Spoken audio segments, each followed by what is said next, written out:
36% dos colaboradores esperam apoio dos seus líderes, mas só 6% dos líderes entendem que precisam acolher os membros da sua equipe.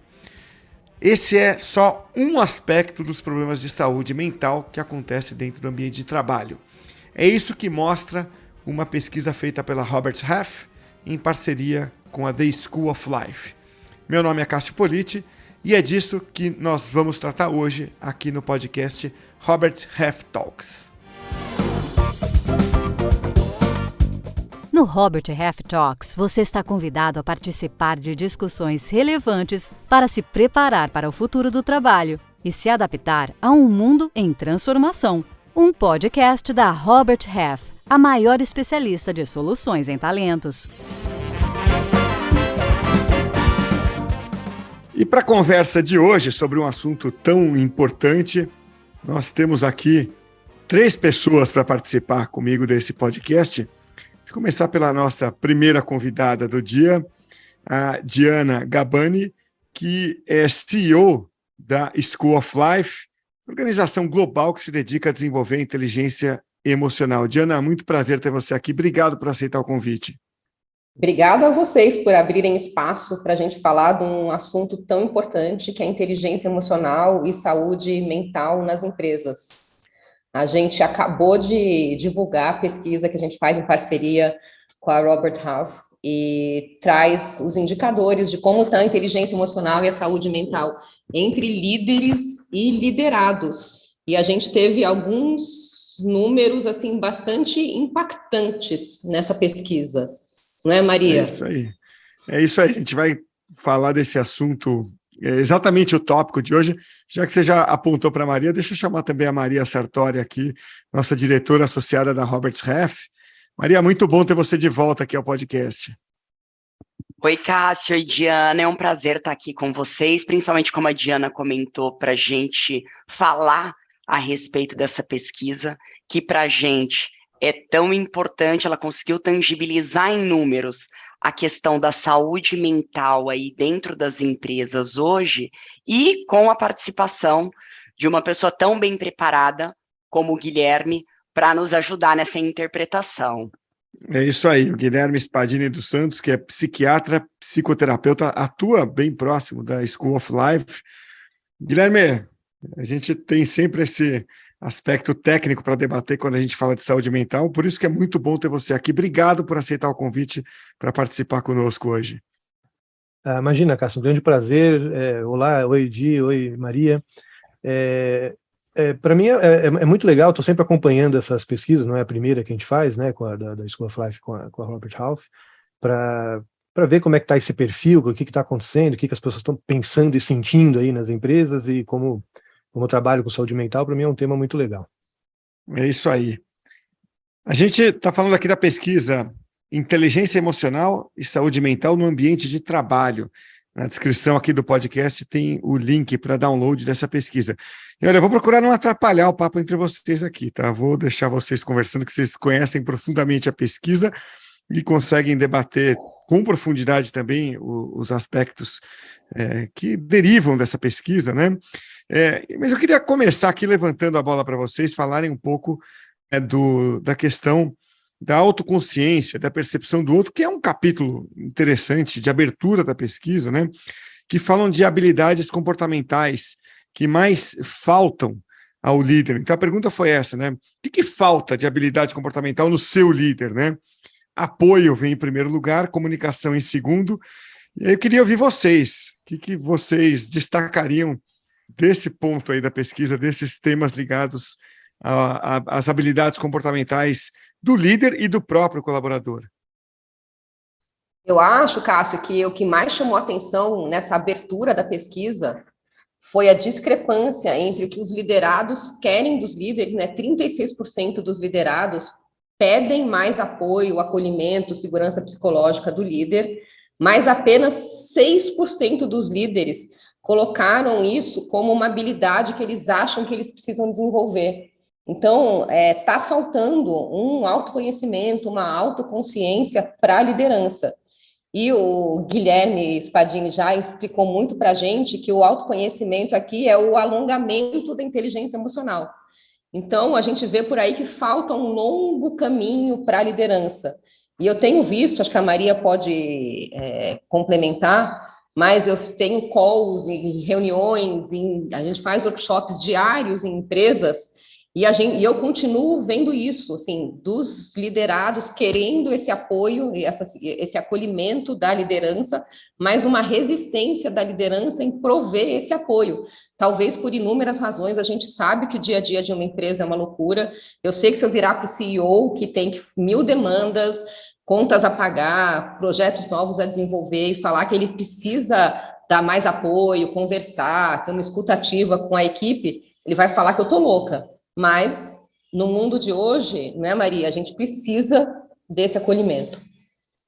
E, na verdade, o que essa pesquisa também mostra, em linha com isso que você está comentando, Di, é que quando a gente pergunta para os liderados, né, quais são os fatores mais importantes no ambiente de trabalho, o que vem imediatamente após o salário, que ainda é aí o salário econômico, a gente chama de salário econômico, o salário econômico ainda é a grande voz que aparece na necessidade aí dos profissionais. Imediatamente depois vem a expectativa de ter um ambiente de trabalho que apoia e acolhe. Então, é muito dicotômico a realidade que o colaborador encontra versus o que ele espera, e o quanto isso se torna importante, pensando principalmente numa empresa que quer ser uma marca que atraia e consiga reter os melhores profissionais, o quanto isso passa a ser relevante nesse ambiente de trabalho. Quando a gente fala em saúde mental, em relacionamento humano, é sempre tão complexo, né? Então, às vezes, a dificuldade, acho que dos líderes de enxergarem essa demanda dos liderados que apareceu na pesquisa, né? É que, às vezes, o líder, desde que ele acha que ele está criando condições boas na empresa, ele cria um clima institucional legal, ele cuida das coisas lá, ele não é aquele líder que grita com ninguém, então tá bom, já está super legal. Mas, na verdade, tem mais do que isso, né? Porque é nessa hora da dificuldade, é na hora que a pessoa precisa ter com quem contar, precisa poder sentir que tem esse espaço de conversa, de abrir, né? De falar das dificuldades que possam estar enfrentando, dos problemas que acontecem na empresa. As pessoas têm muita dificuldade de ter essa habilidade, né? De ter essa habilidade de acolhimento, de apoio, que foi o que mais apareceu ali como necessária. E realmente as pessoas não percebem, às vezes, o quanto falta isso e o quanto isso é importante, né? Tem a ideia conceitual de quanto isso é importante, mas na prática ali é uma habilidade difícil. Pois é, e aí vem um outro aspecto da pesquisa que mostra que as empresas não estão completamente preocupadas ou mais preocupadas do que estavam, né, um ano atrás, quando a gente fala de saúde mental, né? Então os gráficos mostram ali, algumas empresas, claro, aumentaram o nível de preocupação, mais ou menos 1/3 delas, ali pegando a percepção tanto de líderes quanto de liderados, mas não houve um aumento significativo, né? A maioria permanece mais ou menos com o mesmo grau de preocupação. Eu queria saber quais são os insights de vocês, as percepções de vocês em relação a isso. As empresas têm o que fazer para melhorar? Deveriam estar mais atentas a essa questão da saúde mental? Acredito que sim. Eu vejo que muitos profissionais do RH têm essa preocupação, mas têm uma dificuldade de conseguir colocar isso no dia a dia de uma empresa. Muitas vezes a The School of Life é chamada para fazer ações pontuais, ou no Setembro Amarelo, ou no Janeiro Branco, ou tem empresas que têm um mês do bem-estar, né? Aí a gente faz uma série de workshops e ações que são bacanas. Com certeza as pessoas acabam tendo algum insight, colocando algo para melhorar a vida delas, mas no longo prazo não tem uma linha, não tem um segmento que aborde isso no dia a dia. Mas eu não vejo como a empresa não está envolvida em questão de bem-estar, Cássio, porque afinal a gente sabe que se as pessoas não estiverem bem mentalmente, psicologicamente, elas não vão render. Por consequência, a empresa não vai progredir. Ela vai gastar muito mais tendo que cuidar depois da saúde mental dela do que se ela fizer ações que previnam o burnout, o estresse. Isso, com certeza, o Guilherme vai explicar melhor do que eu, mas acho que a Maria também pode falar um pouco desse ponto de vista do recrutamento. Eu acho que hoje as pessoas querem ir para uma empresa que se preocupe com o bem-estar. Com certeza as pessoas querem ir para empresas que deem esse bem-estar, e o que a gente percebe é que existe essa iniciativa dos RHs para cuidar, para tomar conta dessa parte, e a não sequência das atividades, que foi o que a Diana estava comentando, ela vem muito pela falta de engajamento dos líderes de negócio, porque a função do RH é, de fato, começar esse processo, mas a sequência, quem está ali no dia a dia, são os líderes do negócio, e muitas vezes o RH fica muito solitário com esse tipo de ação, e por isso que a gente não vê a continuidade. E quando você comenta a respeito de ferramentas, Cássio, a gente tem sim ferramentas que são muito bem-vindas e adequadas para esse tipo de mudança, que nada mais são do que as pesquisas voltadas a bem-estar. A gente, uma das mais famosas dela é a Great Place to Work, e quando elas são feitas, mas além dessa tem tantas outras, e quando elas são feitas de maneira constante, medindo a tendência, porque quando a gente fala de saúde mental, muitas vezes a gente está falando sim de ações que vão promover uma mudança de cultura, não podem ser ações que sejam pontuais, porque elas não vão movimentar de uma maneira rápida, demanda tempo e precisa, obviamente, aí de uma comparação período contra período para ver como esse plano de ação ele vem sendo desenvolvido e de fato funcionando. Então, a melhor ferramenta são essas pesquisas e elas estão aí disponíveis e são muito úteis desde que sejam encaradas de maneira séria, levadas a sério e feitas aí com uma periodicidade grande. Vocês mencionaram o burnout. Se você olhar a pesquisa, você vai ver assim, grosso modo, né, que 80% quase dos liderados dizem que não foram diagnosticados com burnout nos últimos 2 anos. Então, uma conclusão superficial, até leviana, você pode tirar assim e falar, bom, o caso não é então tão impactante. 80% falam, pô, nunca, quase 80%, nunca aconteceu comigo. O problema é que 20% dizem que ou que já tiveram ou que conhecem alguém que já teve, né? E então 20% do mercado de trabalho, só fazer as contas, em qualquer indústria que você entrar, você vai ver o volume de pessoas, e 20% da força de trabalho em qualquer empresa é muita coisa, né? Faz uma diferença enorme. E deixa eu direcionar aqui então para o Guilherme, assim, a gente já tratou o burnout aqui no episódio 21 do Robert Half Talks, mas eu queria ouvir você como psiquiatra e psicoterapeuta, Guilherme. Como é que se trata burnout? Como é que se lida com burnout? Né? Não é aquele tipo de situação que você, sabe, dá uma receita ali, olha, toma tal remédio, descansa por 7 dias e volta bem. Né? É mais profundo que isso, né, Guilherme? Tem que ser mais profundo que isso, né? Tratar o burnout como uma doença individual, né? O burnout até recentemente nem era ainda classificado como doença, né? E recentemente, quando teve uma nova classificação aí da CID, né, da OMS, né, da lista de doenças psiquiátricas, o burnout foi descrito como, oficializado como doença. O que significa essa oficialização, na verdade, é um reconhecimento mais sociológico até do que científico, sabe? Assim, por que passou a ser doença, um negócio que a gente não chamava de doença antes, passou a ser reconhecido como doença? É porque a sociedade achou que é um campo importante de atenção, de pesquisa, de direcionar essa questão do trabalho, tá? Então, quer dizer, o burnout, ele nos sintomas, ele não é tão diferente de uma depressão, de um quadro de depressão grave, mas a gente marca que é uma entidade diferente, né, um diagnóstico diferente, justamente para dizer é uma situação ligada ao trabalho. E se a gente pensa que é uma situação ligada ao trabalho, então você não pode tratar o indivíduo, porque o trabalho é um contexto, né?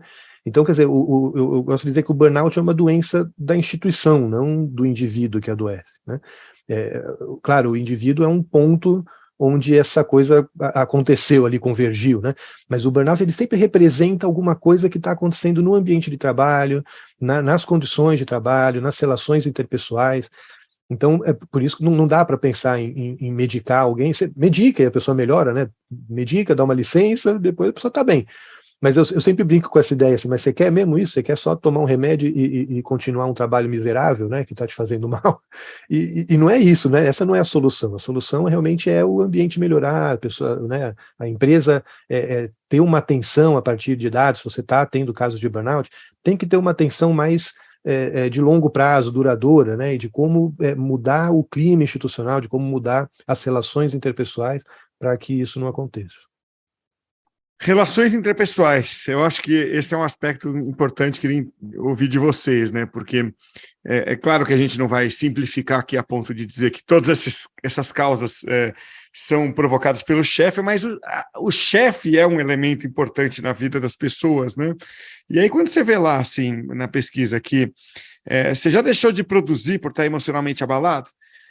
Vou arredondar aqui os números, depois quem quiser esmiuça na pesquisa, mas ali entre 50% e 60% de sim. Já deixei de produzir porque não estava bem emocionalmente, né?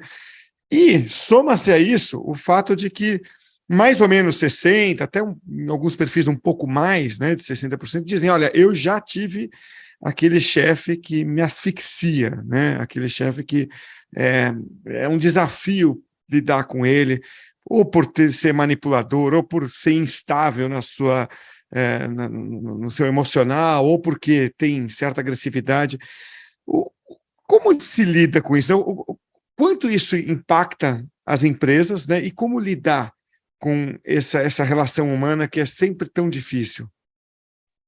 Cássio, quando a gente vai para a sala de entrevista, a cada 10 pessoas que comentam que buscam uma nova oportunidade, 7 desses profissionais, eles nos respondem quando a gente questiona, mas por quê? Qual é a causa? Por que buscar uma outra oportunidade? 7 desses profissionais mencionam essa relação não saudável com o líder direto. Então, só com esse dado, já fica muito nítido que a maioria dos profissionais, eles não se demitem das empresas, eles se demitem dos líderes diretos. Então, eu queria trazer esse dado, porque eu acho que isso, para mim, é muito forte, e ele responde uma boa parte da sua questão. Maria, eu ouvindo você falar isso, eu fico lembrando de uma empresa que a gente trabalhou há 2 meses aqui na The School of Life, e a gente conversou com vários dos liderados, e eles relataram episódios de chefes que ainda xingam e batem na mesa, e assim, empresa grande do mercado financeiro. Eu falo, gente, nós estamos em 2022 e isso ainda é uma coisa recorrente. Então, eu vejo que tem que haver uma transformação de cultura a longo prazo para que isso mude, né? A gente não está mais na era de gritou, obedece. As pessoas não vão ficar nas empresas dessa maneira.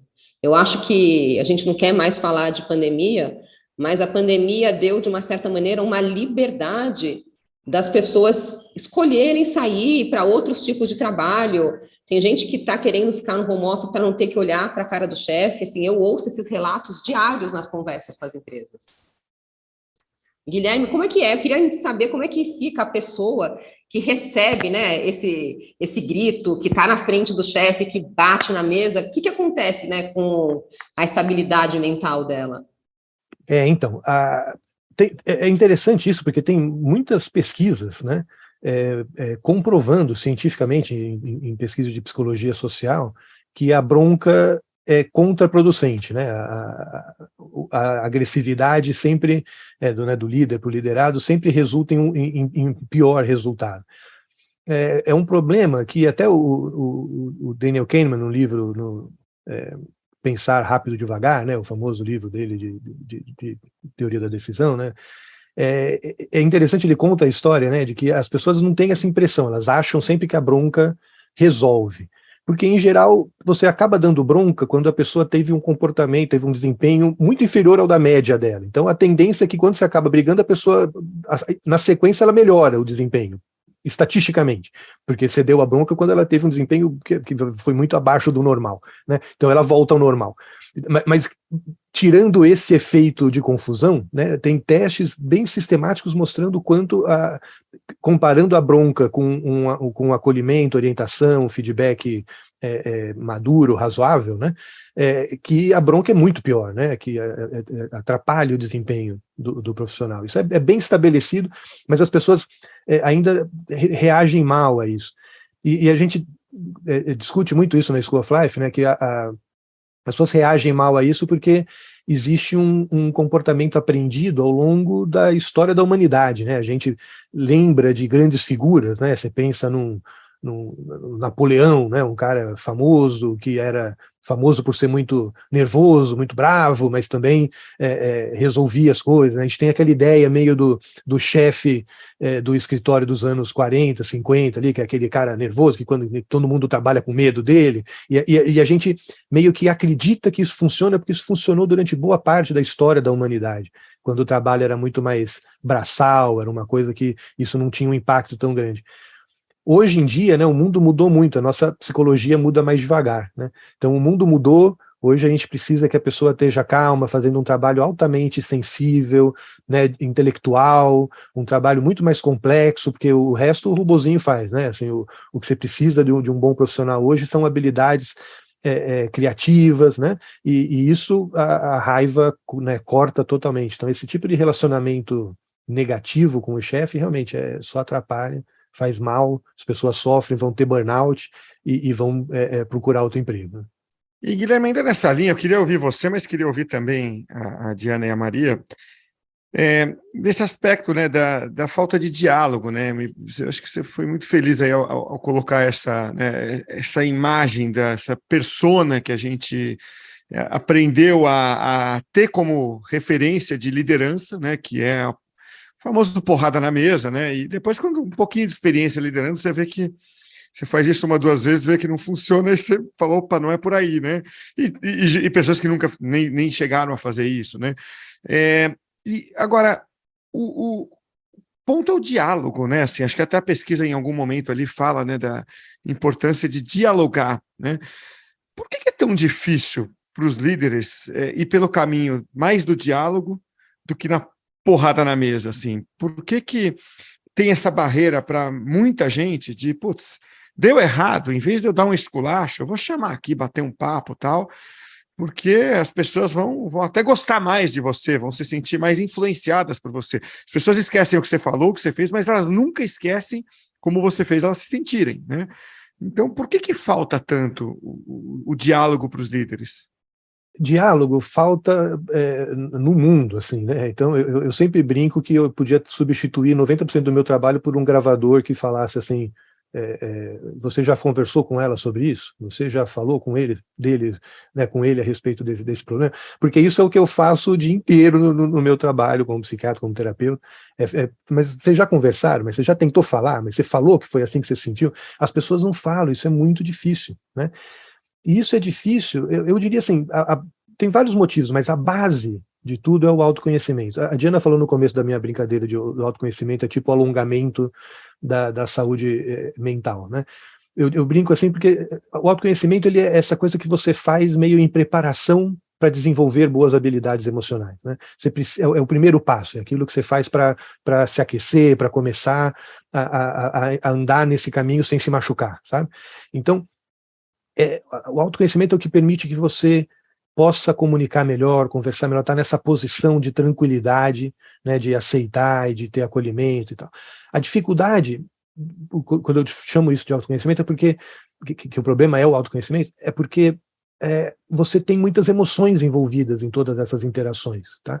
Então, é fácil para um líder só sentar e conversar e dialogar com um liderado que está dando algum problema?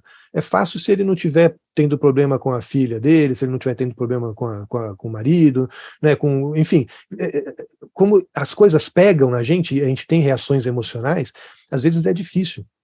Eu conto sempre uma história de uma situação em que eu trabalhava como supervisor de residentes, e uma residente teve um burnout, teve uma crise ali de uma estafa, um choro, um negócio, e eu, assim, é isso, fazendo muito uso de muita autoconhecimento, né, e sabendo tecnicamente como conduzir ali, então fiz um esforço enorme de conduzir, mas eu tive aos poucos que reconhecer para mim mesmo que eu estava com muita raiva dela naquele momento.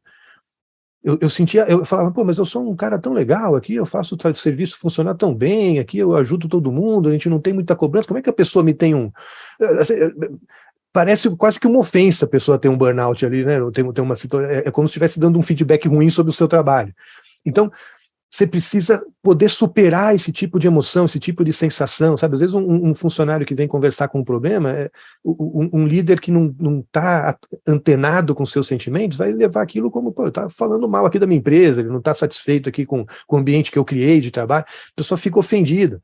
Então, às vezes a pessoa fica diretamente ofendida, às vezes ela sente um desconforto, esse desconforto é suficiente para que ela trave, aí ela não consegue se expressar bem, não consegue mais ter a abertura de conversar. Então, são vários fatores, cara, então é difícil explicar, eu estou dando exemplos, né, porque nem sempre vai ser assim, mas são vários fatores que mostram como o emocional é uma água meio turva ali, a coisa não é tão simples, né, de nadar, né, de enxergar.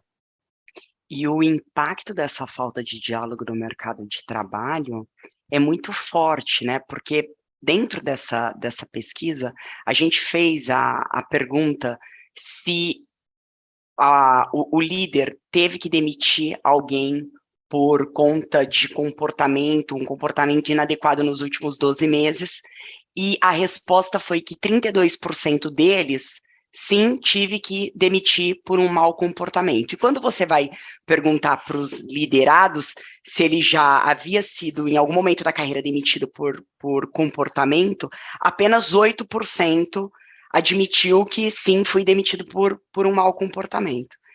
Então, é muito distante a diferença aí percentual entre o que de fato aconteceu e o que a pessoa internalizou.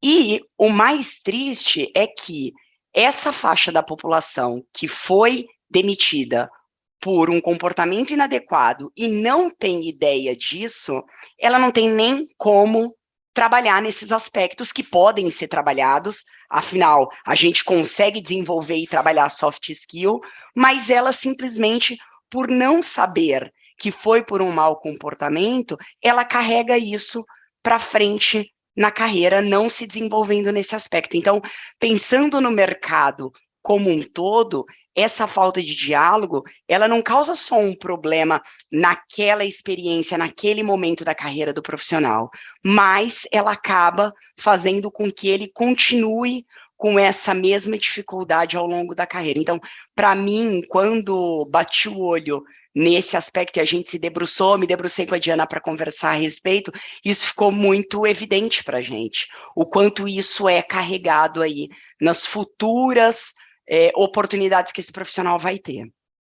E tem outro dado, Cássio, na pesquisa, que aponta que 32% dos entrevistados colocaram a comunicação como uma habilidade que precisa ser desenvolvida entre as equipes. Então, assim, a questão da comunicação, ela vem de todos os lados. Ainda mais nesse momento, assim, que a gente sabe que não vai ter uma volta, assim, do trabalho presencial 100%, então fica muito mais difícil você ter essas conversas através de uma tela.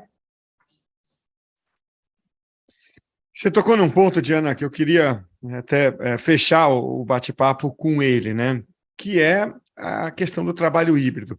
Claro, ninguém mais aguenta falar de pandemia, né? Felizmente, a gente já começa já vê a pandemia pelo retrovisor, mas, inegavelmente, a pandemia mudou a forma da gente trabalhar. A gente foi para o híbrido. E parece que tem muito mais dificuldade de lidar agora, que a gente tem opções com híbrido, né? É híbrido, é online, volta presencial, do que na própria pandemia, que a gente não tinha opção, vai todo mundo para o remoto e acabou, né? Agora que a gente começa a ter opção, a gente começa a ver as dificuldades acontecendo, e o que é natural de grupos de pessoas quando tem que escolher formas em que todo mundo vai trabalhar, porque as pessoas são diferentes. E aí é o que eu queria perguntar para vocês de uma forma ampla, e claro que vocês respondem com base na pesquisa, mas também na experiência de vocês. Como é que a volta a um formato presencial, /híbrido, /online, está mexendo com o emocional das pessoas? Olha, é uma pergunta complexa. Eu acho que no começo desse ano, muita empresa veio com um ideal que teve que ser adaptado ao longo dos meses, porque, primeiro, quando a gente estava todo mundo no remoto, estava todo mundo na mesma página, todo mundo da mesma maneira. Então, eu estava conversando com as pessoas aqui, com o Guilherme, com a Maria, com o Cássio, todo dia no Zoom. Aí, de repente, o Cássio e a Maria começaram para o escritório, eu e o Guilherme ficamos em casa, vocês começaram a se falar, e eu e o Guilherme fomos deixados de lado. Então, gerou, assim, um sentimento de desconfiança, de incerteza, assim, muitos aspectos que surgiram que eu fui vendo pelas empresas que a gente atende, que elas tiveram que se adaptar e tirar um pouco dessa liberdade das pessoas de escolherem os dias que elas iam para o escritório. O que a gente viu foi que se as equipes não estavam nos mesmos dias no escritório, estava dando muito problema. Mas eu acho que isso agora já entrou num modo que está um pouco mais ajeitado. Não sei se a Maria tem uma outra visão.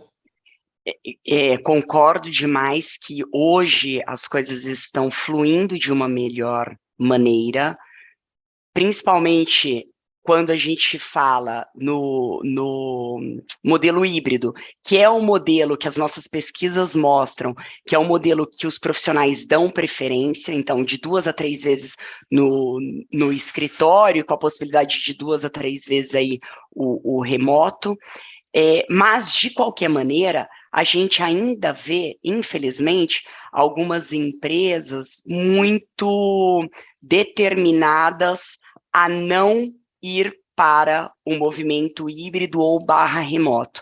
A gente ainda vê hoje, por exemplo, 30% das posições que a gente vê no mercado, elas são posições que poderiam ser aí trabalhadas de uma maneira híbrida ou remota, e necessariamente as empresas pedem com que os profissionais vão de uma maneira 100% presencial. E o que a gente percebe é uma insatisfação muito grande dos profissionais em relação a essa necessidade, a essa falta de nenhum tipo de flexibilidade. Hoje, a primeira pergunta, quando a gente liga para apresentar uma oportunidade, os profissionais sempre questionam. Antes da gente começar a falar, qual que é o modelo que essa empresa está aplicando nesse momento?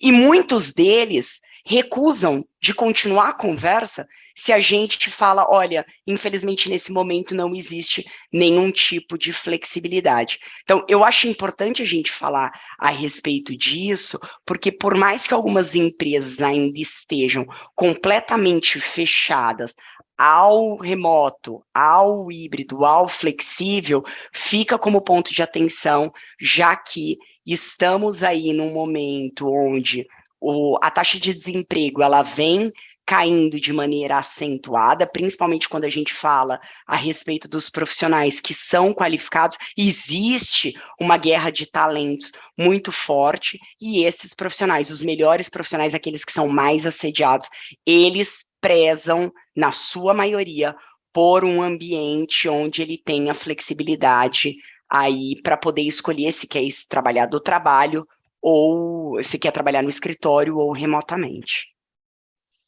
Perfeito. Queria agradecer muito a vocês por esse bate-papo tão produtivo. Vou, de novo, recomendar que as pessoas que nos ouviram baixem aí a pesquisa, está em PDF, deixei o link aqui na descrição do podcast, é bem interessante. Tem esses aspectos que a gente conversou aqui, abordou, só que, claro, com todos os detalhes, gráficos, informações e tudo mais, trabalho feito pela Roberts Half em parceria com a The School of Life, o que justifica, né, esse bate-papo entre as pessoas que estiveram aqui com a gente hoje. Então, Diana, quero começar me despedindo de você, agradecendo a você por esse papo, obrigado por estar aqui hoje com a gente. Obrigada a você, Cássio, Maria, Guilherme, sempre tiro muitos insights, apesar da gente já ter se debruçado sobre essa pesquisa, já ter conversado sobre isso antes, sempre saio com novos insights e coisas para a gente pensar como a gente pode ainda ajudar mais as pessoas a viverem melhor e a desenvolverem aí a inteligência emocional e saúde mental no ambiente de trabalho. Se você sai com insights, imagina eu, que sou leigo, imagina quem nos ouviu, que é leigo, né?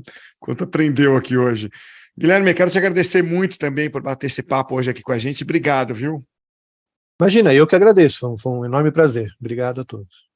E Maria, bom, você já é de casa, esteve aqui com a gente de novo, vai voltar em algum momento, para nossa felicidade aqui, a gente vai poder sempre contar com você mais vezes. Obrigado pelo seu tempo dessa vez novamente, Maria. Obrigada, Cássio, pela oportunidade novamente. Diana, Guilherme, é sempre muito bom poder conversar com vocês a respeito desse assunto que é tão importante. E concordo demais com o que a Diana comentou. Toda vez que a gente fala a respeito, a gente sai com uma ideia nova, com um insight novo, então é sempre muito produtivo. Muito obrigada. Este podcast é produzido pela Robert Half, a consultoria global de soluções em talentos que mais cresce no Brasil. Venha fazer parte dessa história, trabalhar com pessoas e ser o agente da evolução e transformação da vida de profissionais pode ser uma atividade muito gratificante, além de uma excelente oportunidade de carreira. Acesse a seção Trabalhe Conosco do nosso website, o roberthalf.com.br, e veja as vagas disponíveis. Junte-se a nós! O Robert's Half Talks é um conteúdo da Robert's Half, a maior especialista de soluções em talentos. Quem esteve conosco hoje foi a Diana Gabani e o Guilherme Spadini dos Santos, da The School of Life, além da Maria Sartori, aqui da Robert's Half. Meu nome é Cássio Politi, eu vou ficando por aqui. Eu espero você na próxima edição do Robert's Half Talks. Até a próxima, hein?